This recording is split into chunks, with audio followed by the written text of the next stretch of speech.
사랑하는 날 이전보다도 주님 알기 원해.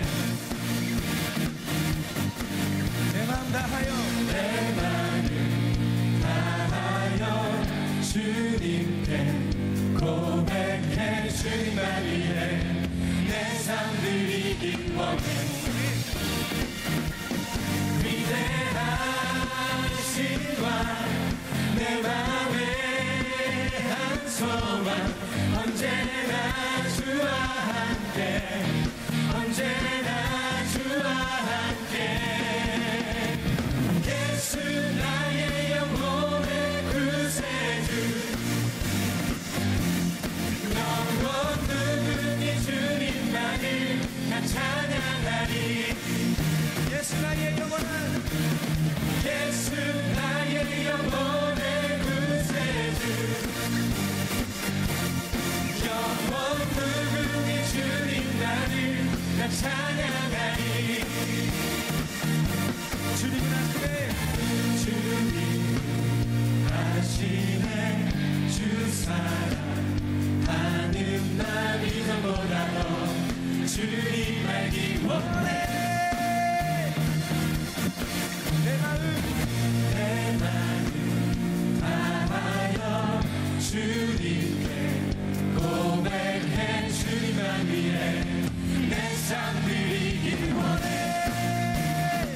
위대하신 내 맘의 한 소망, 언제나 주와 함께, 언제나 주와 함께. 예수 나의 영혼의 구세주, 영원 누구니 주님 나를 난 찬양하리. 예수 나의 영혼의 구세주, 영원 누구니 주님 나를 난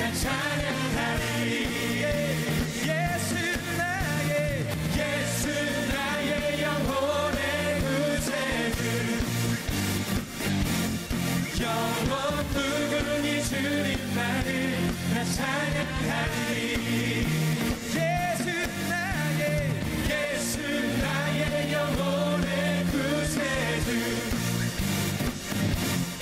영원 누구니 주님 나를 난 찬양하리.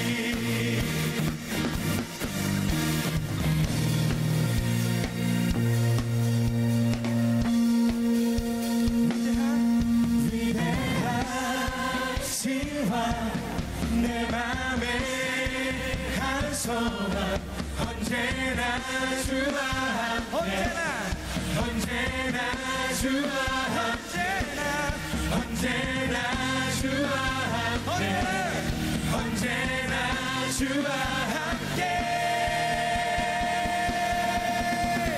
예수 나의 영혼의 구세주, 영원 누구니 주님 나를 난 찬양하리. 예수 나의 영혼의 구세주, 영원 누구니 주님 나를 난 찬양하리. 예수 나의 영혼의 구세주, 영원 누구니 주님 나를 난 찬양하리. 마지막으로 예수 나의 영혼의 구세주, 영원 누구니 주님 나를 난 찬양하리.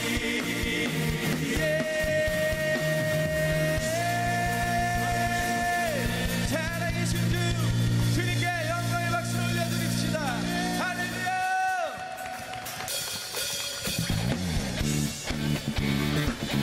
우리 기쁨의 찬양을 주님 앞에 드립시다. 우리가 진정 사모할 분은 예수님 한 분밖에 없습니다. 믿으십니까? 할렐루야.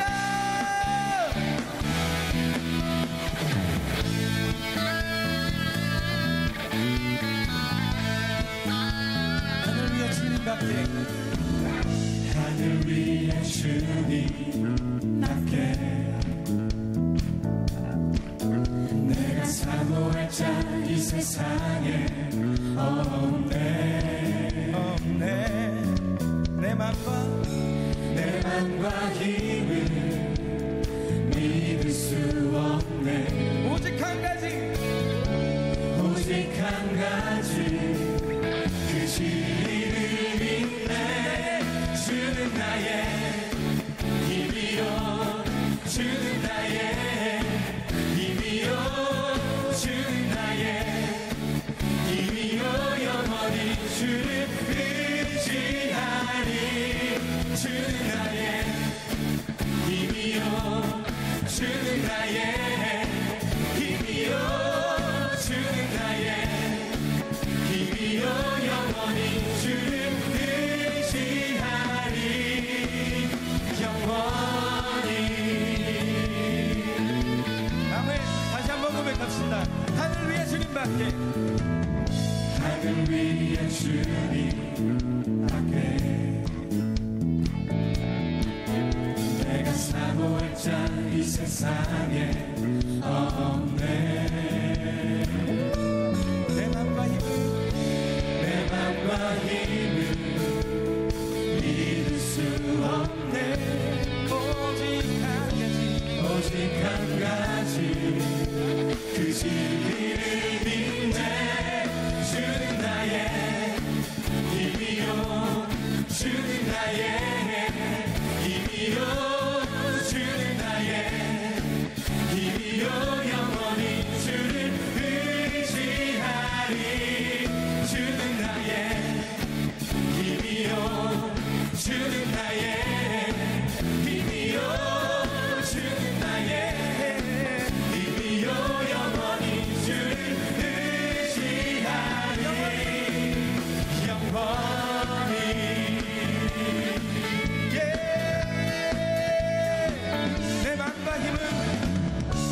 내 맘과 힘을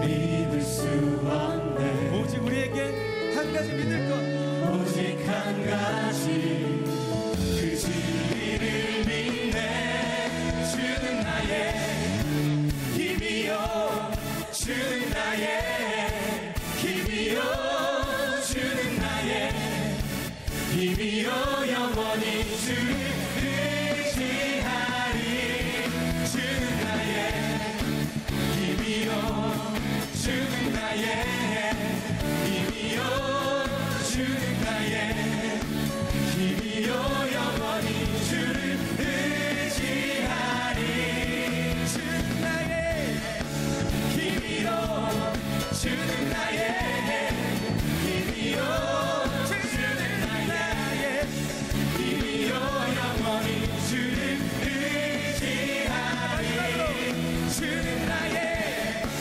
힘이요 주는 나의 힘이요 주는 나의 힘이요 영원히 주를 의지하리 예 할렐루야 영원히 살아계신 주님께 영광의 박수 올려드립니다. 주는 나의 힘이요 주는 나의 힘이요 오직 주는 나의 힘이요 영원히 주를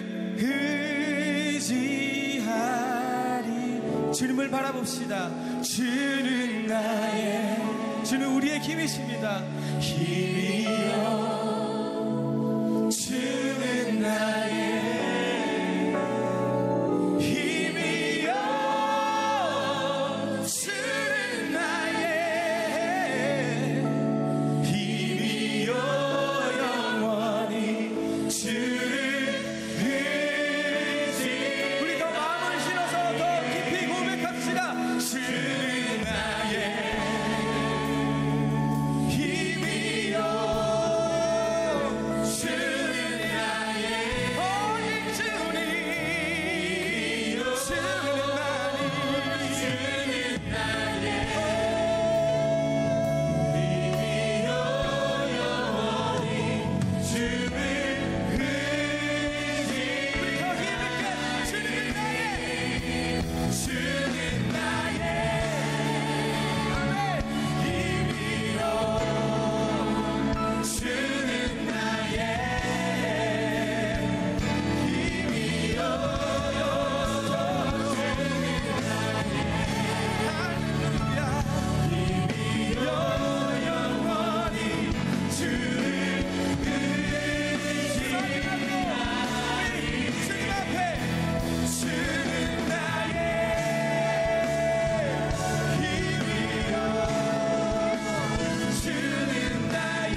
찬양합시다. 살아계신 주 나의 삶의 소망 걱정 의심 전혀 없네 주 바라보네 사랑의 주 내 갈 길이 필요하니 내 모든 삶의 기쁨 늘 주만 우리 목소리 높여서 다시 한번 주님을 찬양합시다. 살아계신 주 살아계신 주 나의 삶 나의 참된 소망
같이 찬양합시다. 독생자 예수 독생자 예수 날 위하여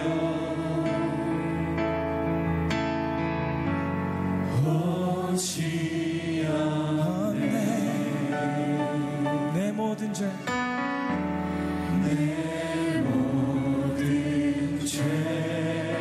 그의 피로 다 사하셨습니다. 다 사지고 죽음에서 부활하신 나의 구세주 주 안에서 거듭난 생명 우리 함께 찬양합시다. 주 안에서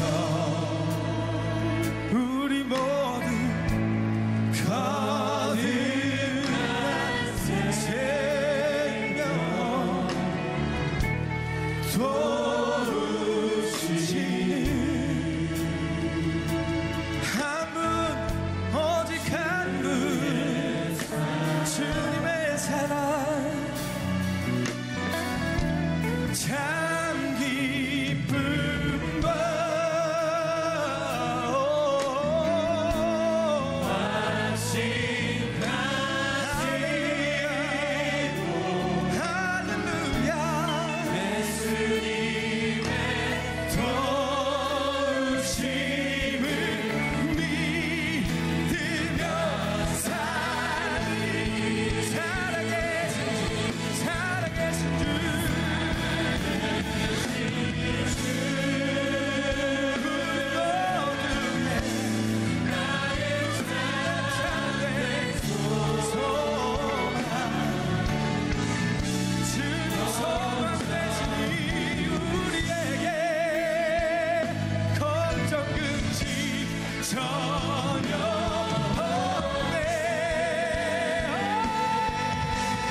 계신 주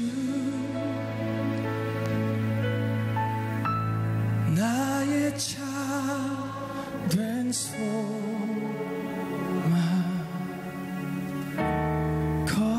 걱정으시 전혀 없네. 아멘. 예 주님 사랑의 주 내 갈 길 인도하니 내 모든 삶의 기쁨 늘 충만하네.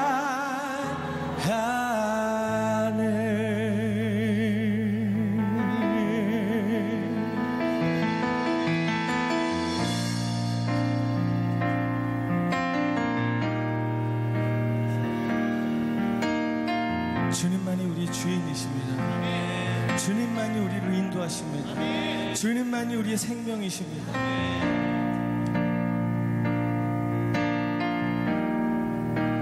주님 곁으로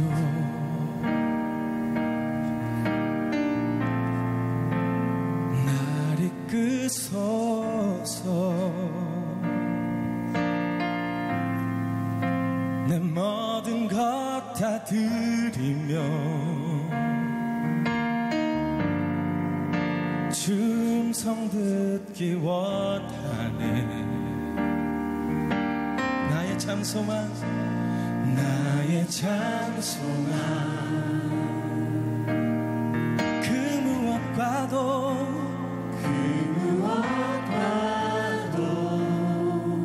바꿀 수 없는 주 사랑 그 품 안에 날 안기리. 예 주님의 길로 인도하소서.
오늘의 말씀은 룻기 2장 20절 말씀입니다. 나오미가 자기 며느리에게 이르되 그가 여호와로부터 복받기를 원하노라. 그가 살아있는 자와 죽은 자에게 은혜 베풀기를 그치지 아니하도다 하고, 나오미가 또 그에게 이르되 그 사람은 우리와 가까우니 우리 기업을 물을 자 중에 하나이니라 하니라. 아멘. 사업하시는 분들이 흔히 쓰는 말 가운데 표준어는 아니지만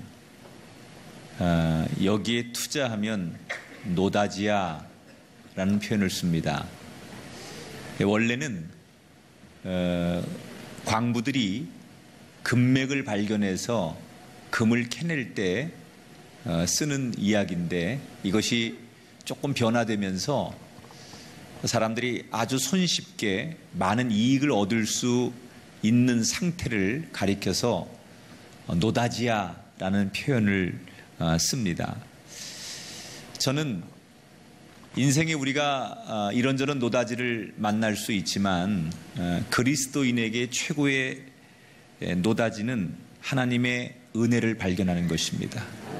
오늘 세례 받으신 분들, 세상에 돈 또는 여러분 정말 사업적인 투자 이런 것도 중요하지만 여러분들이 하나님의 은혜를 발견하는, 진짜 영적인 노다지를 발견하는 그런 분들이 되시기를 주의 이름으로 축원합니다.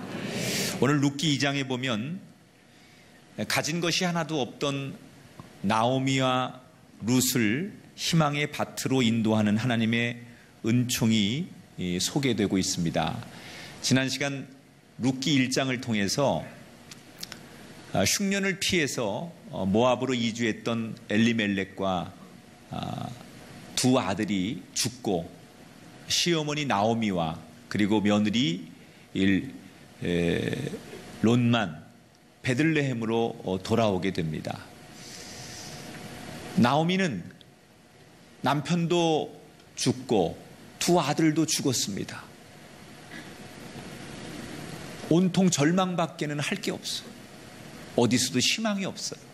그런데 전혀 생각지도 않았던 외국인 며느리, 이방 며느리 롯에게 예상치 못한 희망을 다시 보게 됩니다. 사람들에게 나를 나오미라고 부르지 말고, 기쁨의 여자라고 부르지 말고, 나는 내 육신의 욕망을 따라 내려갔다가 쫄딱 망하고 돌아온 쓴 맛을 본 마라 같은 인생이니 나를 그렇게 부르라고 이야기하며 다시 그 며느리와 함께 고향 땅으로 돌아오게 됩니다. 여러분, 고향으로 돌아올 때 물론 그들이 먹고 살 것이 없어서 이방 땅에서 베들레헴 고향으로 돌아오기는 하지만, 그래도 고향은 먼 외국 땅보다 나을 거라는 약간의 기대가 나오미에게 있었을 거예요. 비록 남편도 두 아들도 없지만 그래도 고향은 말도 통하고 인척도 있고 옛 고향 사람들이 있으니 뭘 해도 먹고 살 수 있을 거라고 하는 그래도 한 줄기의 희망과 소망을 가지고 나오미는 그 외국인 며느리 롯과 함께 베들레헴으로 돌아와요.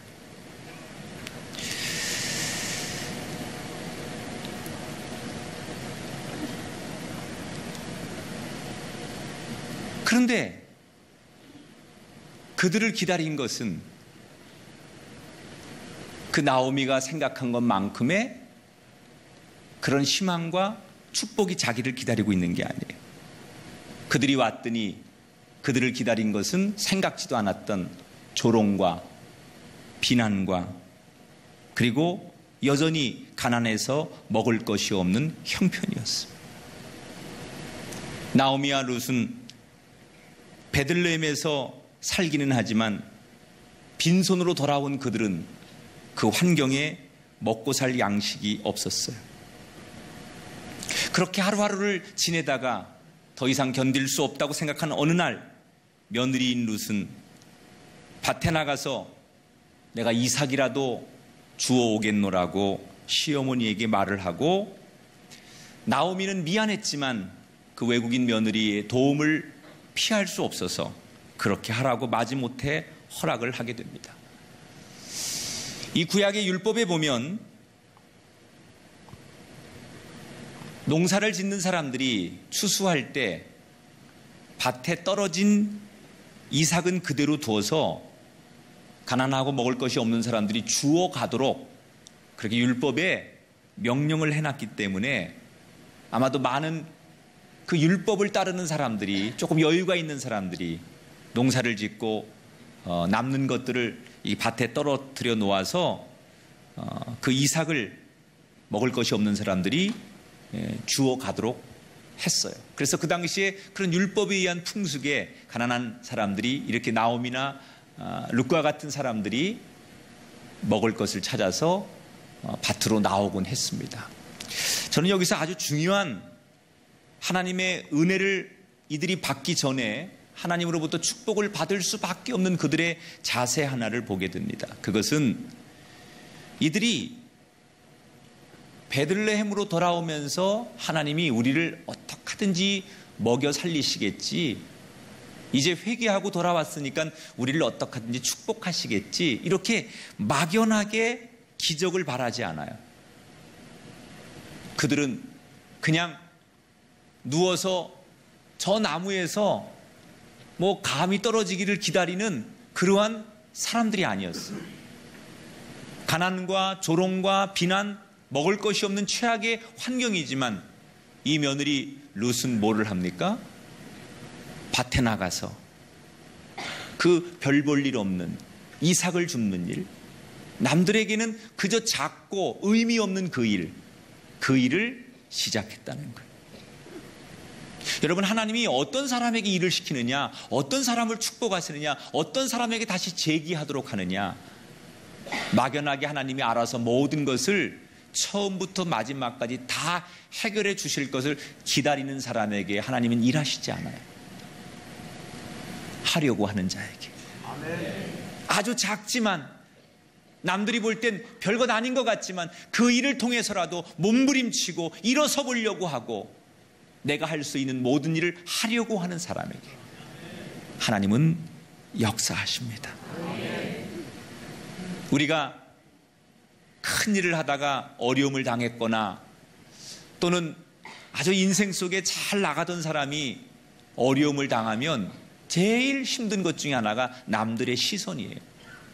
그래서 내가 옛날에는 사람들을 부리던 사람이고 내가 명함께나 내밀면서 내 존재를 사람들 앞에 드러냈던 인생인데 어느 날 내가 다 망하고 내가 힘이 없어져서 생각지도 못한 아주 막일을 하거나 아니면 남들이 볼 때 하찮다고 여기는 그런 일을 종사하게 되면 사람들은 남들의 시선 때문에, 남들이 나를 어떻게 평가할까, 그 부끄러운 시선 때문에 막상 자기가 해야 될 일을 하지 못하는 사람들이 많아요. 그런 면에서 이 나오미와 룻은 참 대단한 사람들이에요. 고향에 돌아와서 자기들을 비난하고 조롱하는 그런 손가락질을 알면서도, 아니 이방 여자라고 외국 여자라고 홀대하고 편견하고 그리고 제대로 올바르게 봐주지 않는 시선이 있음에도 불구하고 그들은 가장 작고 하찮은 일, 가장 낮은 일, 그 일을 조금도 부끄러워하지 않고 일하기 시작했어요. 아마도 하나님께서 물론 이 룻과 나오미에게 이미 베들레헴으로 돌아올 때 모든 것을 준비하셨겠지만 그런 부끄러워하지 않고 작은 일이라도 열심히 하려고 하는 그들의 삶의 태도를 보시고 하나님이 더 적극적으로 그들에게 은혜를 베푸셨다고 생각해요. 룻은 밖에 나가 시어머니를 위해서 또 자기를 위해서 어느 밭에 들어가 이삭을 줍기 시작합니다. 그런데 이런 걸 세상 사람들은 인연이라고 하죠. 그날 가서 자기가 이삭을 줍는 그 밭이 나오미 집안과 인연이 좀 있는 사람이에요. 오늘 성경에 3절에 보니까 이렇게 소개하죠. 우연히 멜리멜렉의 친족 보아스에게 속한 밭에 이르렀더라. 자, 보아스라고 하는 그 지역에 아주 유력한 사람, 능력 있는 사람, 큰 농사를 짓는 사람, 그 사람 밭에 가서 이삭을 줍는데 이 사람은 누구냐? 룻의 시아버지 엘리멜렉과 친족이에요. 근데 이 사람이 이 베들레헴 지역에서 웬만큼 이름을 다 되면 알만한 유력한 사람이에요. 능력 있는 사람이에요. 여러분, 룻은 그냥 아무 생각 없이 나간 것 같아요. 그냥 나가서 눈에 띄는 대로, 이삭을 많이 주울 수 있는 대로, 눈에 보이는 대로, 발길 닿는 대로, 사람들이 가는 대로 쫓아갔을 거예요. 그런데 그 많은 밭 가운데 하필이면 룻이 간 그 밭이 그 지역에서 가장 유력하고 이 나오미의 가정을 이해해 줄 수 있는 그런 사람의 밭에 가게 됐다는 거예요. 세상 사람들은 이걸 운이 좋다고 말하고 그냥 우연히 이렇게 행운이 찾아왔다고 말하지만 여러분, 그리스도인에게는 우연은 없습니다. 하나님이 나오미와 룻의 인생에게 준비시켜 놓는 거예요. 할렐루야. 여러분, 하나님은 언제나 모든 것을 예비하시는 분이에요. 나는 여러분의 인생 속에 이 하나님의 준비하심의 은혜가 경험되기를 축복합니다. 오늘 세례받는 여러분 잘 모르지요.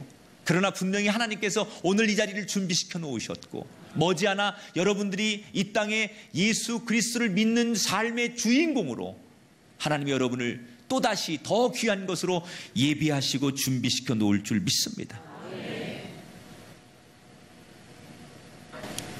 룻이 들어가서 열심히 이삭을 줍는 거예요. 그런데 이 밭주인 보아스의 눈에 여러 사람들이 이삭을 줍고 있는데 한 사람이 눈에 띄는 거예요. 유독 쉬지 않고 정말 열심히 이삭을 줍는 딱 이방 사람, 외국 여자니까 딱 눈에 띌 거 아니에요. 그런데 굉장히 열심히 하는 거예요. 이게 보아스의 눈에 딱 들어왔어요. 그래서 이 보아스가 자기 밭에 일하는 관리 일꾼들에게 물어봤습니다. 저 여자 누구냐? 못 보던 여잔데, 외국 여잔데 어떻게 여기 와서 그렇게 열심히 일을 하느냐? 이렇게 물었습니다. 그랬더니 일꾼들이 뭐라고 얘기하느냐? 저 여자 모압에서 온 외국 여자입니다. 그런데 지독합니다. 아니, 아침부터 나와가지고 하루 종일 쉬지 않고 저렇게 열심히 일을 합니다. 아마 허리가 끊어질 텐데, 굉장히 힘들 텐데, 여기 베들레헴 사람들도, 남자들도 저렇게 일하면 지쳐서 못할 텐데, 저 여자 아주 대단합니다. 외국 여자인데 너무너무 악착같이 저렇게 일을 합니다. 그렇게 소개를 하는 거예요. 여러분 알다시피 이 룻기에 나오는 이야기 속에 보아스와 룻은 결국 이제 나중에 가정을 이루게 되지만, 저는 보아스의 눈에 룻이 들어오게 하나님께서 그렇게 만드셨지만 이 룻의 간절함, 여러분 어떤 일을 할 때 간절한 사람은 그냥 의무적으로 일하는 사람하고 대충 일하는 사람하고 달라요. 이것이 정말 내 삶의 마지막이라고 생각하고 이것이 정말 내 삶의 가장 중요한 거라고 생각하고 간절히 일하는 사람에게는 다른 사람이 보지 못하는 것을 보게 되고 다른 사람이 느끼지 못하는 것을 느끼게 하는 거예요. 왜 룻은 그렇게 남들 쉴 때도 쉬지 않고 허리가 끊어질 만큼 아침부터 저녁까지 열심히 일했을까요? 외국에서 온 룻이 말도 통하지 않고 아는 사람도 없고 늙은 시어머니와 함께 살기로 했는데 자기가 열심히 하지 않으면, 자기가 여기서 이삭을 남들보다 2배로 3배로 줍지 않으면 먹고 살 일이 막막한 거예요. 너무 간절한 거예요. 남들에겐 그저 오늘 한 끼만 가져가면 될지 몰라도 이 룻에게는 이게 너무 간절한 거예요. 이게 내 생명이고 이게 시어머니를 지키는 거고 이게 나를 지키는 거예요. 너무나 간절하기 때문에 그 간절함이 누군가의 눈에는 사랑스럽게 보이는 거예요. 난 우리의 신앙이, 우리의 인생의 여정이 이 룻처럼 하나님의 눈에 이렇게 간절하게 살아가는 모습이 비춰졌으면 좋겠어요.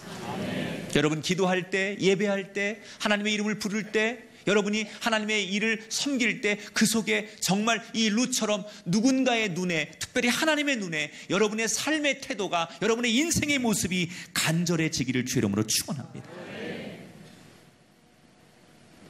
여러분, 놀라운 일은 하나님은 어떤 일을 계획하시고 일을 진행하실 때 반드시 사람을 통해 일하세요. 보아스라고 하는 사람은 이삭을 줍는 많은 사람들 가운데 이 룻이라고 하는 여자 안 쳐다봐도 돼요. 외국 여자인데, 이방 여자인데 특이하게 생겼어도 자기가 그렇게 유심히 그의 삶의 스토리를 듣고 그녀를 이해할 만큼 그런 의무와 책임도 없는 사람이에요. 그런데 왜 그런 사람이 있잖아요. 괜히 끌리는 사람. 괜히 그런 거 있잖아. 괜히 좋아. 거꾸로 괜히 싫어. 요즘 젊은 아이들의 트렌드예요. 너 왜 그래? 괜히 싫어요. 이유가 없어. 여러분, 이 룻이 사랑받아야 될 이유가 없어요. 누군가에게 환대받아야 될 이유가 없는 사람이에요. 그런데 그냥 어느 날 보아스가 자기 밭에서 이삭을 줍는 한 사람 가운데 이 룻을 보는 순간 괜히 마음이 찡한 거야. 처음 보는 사람인데 괜히 자꾸 눈이 가는 거예요. 무엇이 그렇게 보아스의 시선을 끌게 했을까? 저는 이 룻의 그 일하는 삶의 태도, 간절함, 이게 아니면 난 안 돼. 마치 내가 그 절벽 끝에 서서 한 발짝만 뒤로 물러서면 수천 개를 낭떠러지로 떨어지는 것 같아서 이거 아니면 안 된다라고 하는 그 삶의 절박함, 그것이 하나님이 또는 사람이 그 많은 사람 가운데 그를 주목하게 보게 하시는 이유라고 생각해요. 이유 없이 룻이라고 하는 여자 이야기를 듣자마자 동정심이 생기고 저 여자를 도와줘야겠다는 생각이 보아스의 마음속에 식히지도 않았는데 들어오는 거예요. 그래서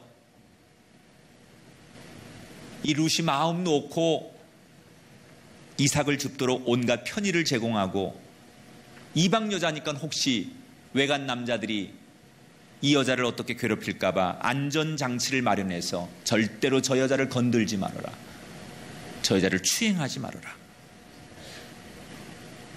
그렇게 마치 오래전부터 알았던 여동생처럼 보아스는 룻을 보호해주기 시작해. 여러분, 앞에서 얘기한 것처럼 이 룻과 보아스는 지금 처음 보는 거예요.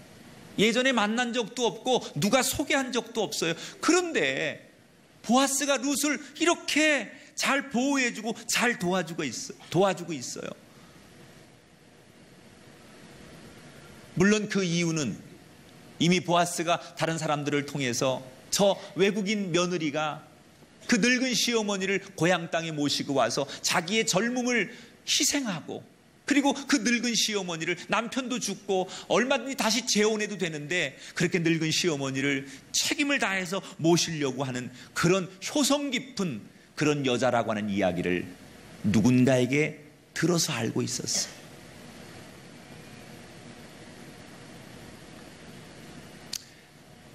하나님의 감동과 저는 사람의 감동이 비슷하다고 생각해요. 사람이 감동하면 하나님도 감동하세요. 우리는 하나님의 감동과 사람의 감동이 다를 거라고 생각해요. 그런데 정말 사람이 정말 저 사람의 그런 사랑, 저 사람의 헌신, 저 사람의 마음이 감동이 돼 라고 느낄 때 저는 하나님도 동일하다고 생각해요. 보아스는 그 룻의 이야기를 들으면서 룻의 삶의 태도를 통해서 감동하는 거예요. 여러분, 이 룻이 상황은 최악입니다. 사실은 자기 살고자 하면 얼마든지 새로운 출발을 할 수 있습니다. 자기 고향으로 돌아갈 수도 있습니다. 엉격결에 어머니를 따라오긴 했지만 와보니 이게 현실이 아니고 미래가 없다면 다시 얼마든지 돌아갈 수 있었을 겁니다. 그가 언제부터 신앙을 알았고 언제부터 하나님을 알았겠어요. 그런데 그는 어떤 누구보다도 하나님을 신뢰했어요. 그리고 그 어머니 나오미를 섬겼어요. 하나님은 이 모든 걸 다 알고 계세요.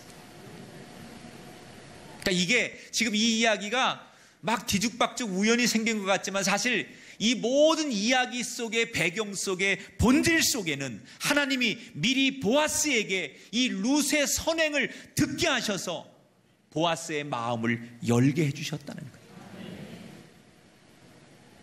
사람이 어떤 정보가 있어서 저 사람 좋은 사람이래, 저 사람 괜찮은 사람이래, 저 사람 진짜 도와줘야 될 사람이야, 이런 정보를 들었기 때문에 마음이 열리는 거예요. 누군가로부터 이 룻에 대한 이야기를 보아스가 들은 거예요.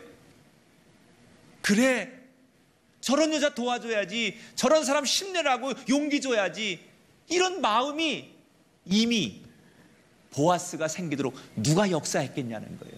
하나님이 그의 귀를 열게 해주시고 그의 마음이 열리도록 하시고 그의 마음에 감동을 심어주시고 그의 눈에 사랑스럽게 보이도록 하나님께서 역사하시는 거예요. 난 여러분의 삶에 이런 은혜가 있게 되길 축복합니다. 나는 능력도 부족하고 나는 별로 할 줄 아는 것도 없고 남들과 경쟁해서 뒤처질 수밖에 없는데 하나님께서 누군가 어떤 사람의 마음을 열게 하셔서 그 사람의 눈을 사랑스럽게 하게 하셔서 나에 대해서 좋은 이야기를 듣게 하셔서 그 사람이 나를 위해 환대하고 사랑을 베풀 수밖에 없도록 여러분을 도우시는 하나님의 은혜를 룻처럼 경험하는 인생이 되시기를 주의 이름으로 축원합니다. 이게 예비하심 아닙니까? 룻이 자기가 출세하려고 자기가 이 보아스 앞에 뭐 잘 보이려고 꼬리를 쳤거나 무슨 뭐 꾀를 부리거나 무슨 뭐 거시기를 했나요? 아무것도 아니야. 그냥 있는 대로 내 모습 그대로 그 자기의 삶의 간절함, 먹고 살아야 되는 문제, 이 시어머니를 도와야 된다는 마음, 그 낯선 땅에서 오늘 하루를 버텨야 한다는 그 마음, 그 간절함 하나로 열심히 했더니 나머지는 하나님께서 책임지시고 나머지는 하나님께서 예비하시고 나머지는 하나님께서 인도해 주시더라는 거예요.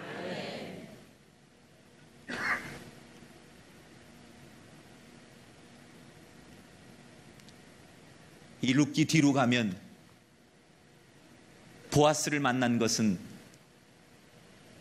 노다지를 만난 거죠. 이 여자가 보아스라고 하는 이 남자 때문에 룻은 이방 여자지만 기독교 역사에 길이 남는 가문의 여자가 되죠. 말 그대로 희망의 노다지를 만났어요. 여러분, 이 룻이 처음부터 내 팔자 고쳐줄 남자를 만나 찾아다닌 게 아니에요. 노다지 있는 곳을 찾아다닌 게 아니에요. 그냥 내가 있어야 할 자리에서 최선을 다하고 내가 있어야 할 자리에서 내 역할을 다하고 정말 내가 있어야 되는 자리를 지켰더니 하나님께서 이 룻의 인생을 노다지의 밭으로 인도해 주셨어요. 내가 노력한다고, 내가 애쓴다고, 내가 성공하겠다고 몸부림친다고 되는 게 아니더라는 거예요. 난 오늘 이 말씀을 듣는 우리 성도들에게 우리에게 늘 좋은 것을 예비하신 하나님을 신뢰하시고 여러분 있는 자리에서, 여러분 주어진 자리에서 그저 이 룻처럼 최선을 다하고 그냥 여러분이 있어야 될 그곳에서 간절함으로 매달리는 그 순간 하나님이 우리가 생각지도 못한 더 좋은 은혜의 밭으로, 희망의 밭으로 저와 여러분을 인도해 주실 줄 믿습니다. 그래서 이걸 아는 사람들은 절대로 내가 지금 있는 자리가 아무리 힘들고 어렵더라도 낙심하거나 포기하지 않아야 돼요. 룻이 만약에 내가 겨우 이런 거나 하려고 여기 시어머니를 따라온 건가? 결국 내가 남이 밭에 가서 남들이 추수한 것 뒤에 이삭 떨어진 거나 줍자고 내 이 젊은 나이에 여기에서 내 청춘과 인생을 바쳐야 되나 이렇게 계산했거나 이렇게 절망했다면 룻의 인생은 희망의 노다지를 만나지 못했을 거예요. 낙심하지 않았어요. 절망하지 않았어요. 포기하지 않았어요. 이게 우리의 이야기가 되어야 할 줄 믿습니다. 여러분, 이삭을 줍는 신세입니까? 여러분의 삶이 누군가에게 손을 내밀어 동정을 구해야 되고 누군가의 도움을 구해야 될 만큼 절박하신 상황이십니까? 그 자리가 어떤 자리든 간에 하나님의 예비하심을 믿으십시오. 하나님의 신실하심을 믿으십시오. 하나님이 여러분을 위해 준비해 놓으신 은혜를 믿으십시오. 그리고 절대 포기하지 말고 하나님의 은혜를 끝까지 찾아 나서시는 룻과 같은 인생이 되시기를 주의 이름으로 축원합니다.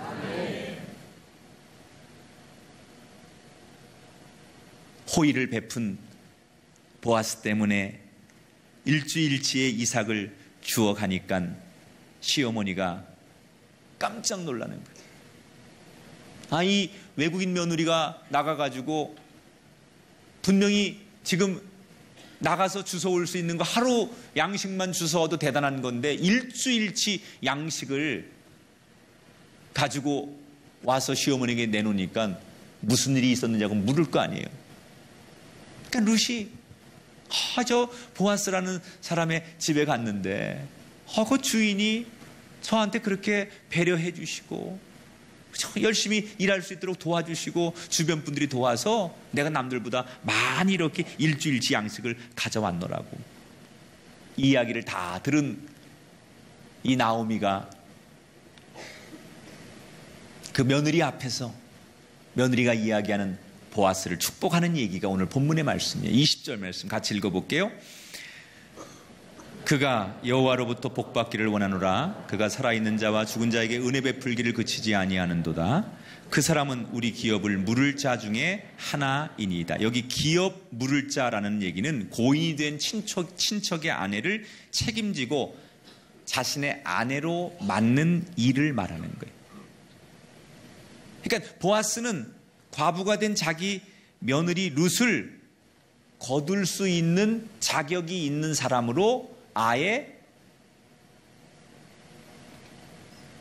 보아스를 인정하는 거예요. 나오미가.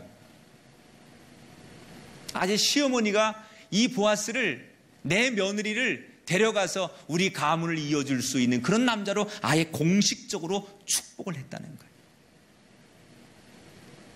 여러분, 이 상황이 참 기가 막히지 않습니까? 도저히 될 수 없는 상황에서 하나님께서 마치 드라마를 연출하듯 소설을 쓰듯 이렇게 역사를 만들어가고 있지 않습니까? 우리는 보통 하나님의 그 연출, 하나님의 일하심을 기대하기보다는 내 상식, 내 경험, 우리의 어떤 기대치, 우리가 알고 있는 생각들, 이런 우리의 방법으로 모든 걸 단정하고 우리가 판정할 때가 많아요. 그러나 하나님의 일하심은 우리의 상식을 넘어서시는 거예요. 세상에서는 상식적으로 방법이 없다고 말합니다. 세상에서는 경험적으로 이제 그건 안 된다고 말합니다. 그러나 이 룻처럼 상식을 넘어서 우리의 경험을 넘어서 하나님이 연출하시고 하나님이 일하는 이 룻기의 이야기가 우리 인생에도 펼쳐지게 되기를 주의 이름으로 축원합니다. 이 룻기 2장을 오늘 듣고 가는 우리가 한 주간 살아야 될 삶의 자세는 하나님을 기대하는 거예요. 꿈꾸는 거예요. 남들은 미쳤다고 말할지 몰라요. 그러나 내 삶의 자리에서 이삭을 줍는 내 인생 앞에서 하나님이 룻에게 일하셨던 것처럼 나에게도 그렇게 일하시기를 꿈꾸고 기대하고 기다리는 여러분에게 이런 축복이 일어나길 바라요. 보아스의 밭이 나의 밭이 되기를 축복합니다. 여러분에게 한 주간 동안 여러분의 인생 속에서 보아스의 밭이 룻의 밭이 되었던 것처럼 보아스의 밭이 바로 여러분의 밭이 되는 놀라운 은총이 이 말씀 앞에 반응하는 여러분에게 있게 되기를 주의 이름으로 축원합니다. 여러분 인생 속에 해결되지 않은 문제가 있더라도 우리 기대보다 훨씬 크신 하나님의 도우심, 하나님의 은혜를 소망하셔서 룻처럼 여러분이 기대한 것보다 더 완전하고 완벽한 축복의 밭으로 인도하는 하나님의 은혜의 노다지를 경험하는 아름다운 성도들이 되시고, 특별히 오늘 저녁에 세례를 받으신 이제 하나님 앞에 거룩한 백성이 되어 첫걸음을 떼시는 순진하고 축복된 하나님이 가장 귀하게 사랑하시는 세례자들, 여러분의 인생과 가정이 되시기를 주님의 이름으로 축복합니다.